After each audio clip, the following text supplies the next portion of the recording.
रहस्यमय संदूक। ये कहानी शुरू होती है सुमनगढ़ नाम के एक गांव से, जहां महेंद्र नाथ का कभी बहुत बोलबाला हुआ करता था। समय बीतता गया और बढ़ते समय के साथ लोग उन्हें भूलने लगे। आज महेंद्र नाथ का परिवार भी गांव के बाकी परिवार की तरह ही एक आम परिवार बनकर रह गया था। एक हादसे में महेंद्र नाथ की मौत के बाद उनकी पत्नी ने ही घर को संभाला। वो अक्सर अपनी पोती प्रिया को उसके दादाजी की कहानियां बताया करती थी। बहुत अलग से थे तुम्हारे दादाजी। इन आम लोगों से अलग थी उनकी शक्तियाँ। दादाजी के बारे में कुछ और बातें बताओ ना दादी, वो जादू करते थे ना? जादू नहीं बेटा, वो सिद्धियाँ होती हैं जो दादाजी के पास थी। उनके किस्से कितने भी बताऊं कम ही है। क्या माँ, तुम भी इससे ये सब बताने लगी? कल रात को न जाने ये क्या क्या मंत्र पढ़ रही थी। देखो माँ, मैं नहीं चाहता कि इसका ध्यान पढ़ाई से हटे। पंकज ठीक कह रहा है प्रिया, मैं तो सठिया गई हूँ बेटी। जा तू पढ़ाई कर। पंकज की बात सुनकर प्रिया वहां से अपने कमरे में पढ़ने चली जाती है, पर उसके मन में तो बस अपने दादाजी के किस्से को जानना था। ये पापा क्यों मुझे दादाजी की कहानियों से दूर रखना चाहते हैं? ऐसा क्या है उनमें? बहुत हुआ, ऐसा कुछ तो है जो सब मुझसे छुपा रहे हैं।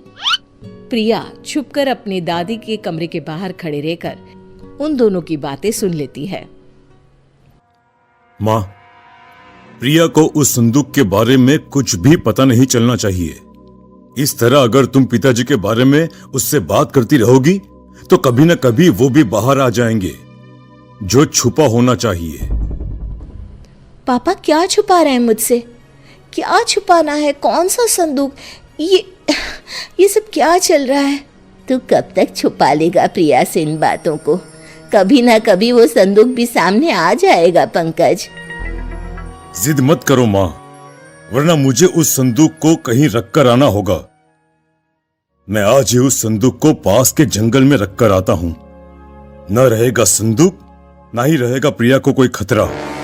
पंकज रात के ठीक 2 बजे सभी के सोने के बाद अपने घर के स्टोर रूम में जाता है और लाल कपड़े में लपेटे एक संदूक को बाहर लेकर आता है। माफ कीजिएगा बाबूजी, पर हम इन शक्तियों को नहीं संभाल पाएंगे। अब इस संदूक को अलविदा करने का समय आ गया है। सर्दी की ठंडी रात को पंकज उस संदूक को उठाए चल पड़ता है। हवा बहुत तेज बहने लगती है। अचानक ही आंधी आने जैसा माहौल बन जाता है। अरे, ये अचानक मौसम को क्या हो गया? अगर बारिश शुरू हो गई तो मैं क्या करूंगा? तेज हवाओं के बीच जैसे तैसे पंकज जंगल में पहुंचता है और उस संदूक को वहीं रखकर वापस घर आने को लौट पड़ता है। पंकज को रास्ते में वही संदूक दिखाई पड़ता है। अरे, ये वापस यहाँ कैसे आया? अभी तो मैं इसे जंगल में छोड़कर आया था। पंकज फिर से उस संदूक को जंगल में लेकर जाता है और जमीन में दफना देता है। इस बात से अनजान की प्रिया उसका पीछा कर रही है। पंकज संदूक को दफनाकर निश्चिंत होकर घर वापस आकर सो जाता है। तो इस संदूक को मुझसे छिपाना चाहते थे पापा। लगता है इसमें कोई खजाना है। इसे मैं घर वापस ले जाऊंगी। प्रिया संदूक को वापस अपने घर ले आती है और अपने कमरे में जाकर उसे खोलती है। ये सब क्या चीजें हैं? इतना छोटा सा झाड़ू और ये किताब। क्या पापा इनको छिपाना चाहते थे मुझसे? ओहो, बेकार में इतनी सर्दी में जंगल से इस संदूक को मैं ले आई। कल ही वापस रखाऊंगी। ये कहकर प्रिया सोने चली जाती है। वो जैसे ही आंखें बंद करने वाली होती है, किताब में से एक तेज रोशनी बाहर आती है। झाड़ू खुद ब खुद हवा में उड़ने लगती है। ये सब क्या हो रहा है? किताब में से रोशनी के साथ साथ कई अक्षर हवा में उड़ने लग जाते हैं। कब से अपने मालिक की तलाश कर रहा था मैं। तुम मिल ही गई मुझे प्रिया। प्रिया की आंखों के सामने सभी अक्षर उसके दिमाग में चले जाते हैं। किताब अपने आप बंद हो जाती है। झाड़ू एक छोटा सा डिब्बा बन जाता है और प्रिया की आंख लग जाती है। अगली सुबह, कल रात जो भी मैंने देखा वो मेरा सपना था या हकीकत? तभी कमरे में बैठी हुई प्रिया को दूसरे कमरे में अपने दादी और पापा की बातें सुनाई देने लग जाती है। मैं यहाँ बैठे हुए कैसे सब कुछ सुन पा रही हूँ? ये कैसे हो सकता है? तभी अचानक से प्रिया को अनजाने साए दिखने लग जाते हैं। हमें बचाओ प्रिया, हमें बचाओ। कौन हो तुम लोग? नहीं नहीं, मुझे छोड़ दो। प्रिया की आवाज सुनकर शोभा और पंकज उसके कमरे में आते हैं, पर उन्हें वहां कोई नहीं दिखता।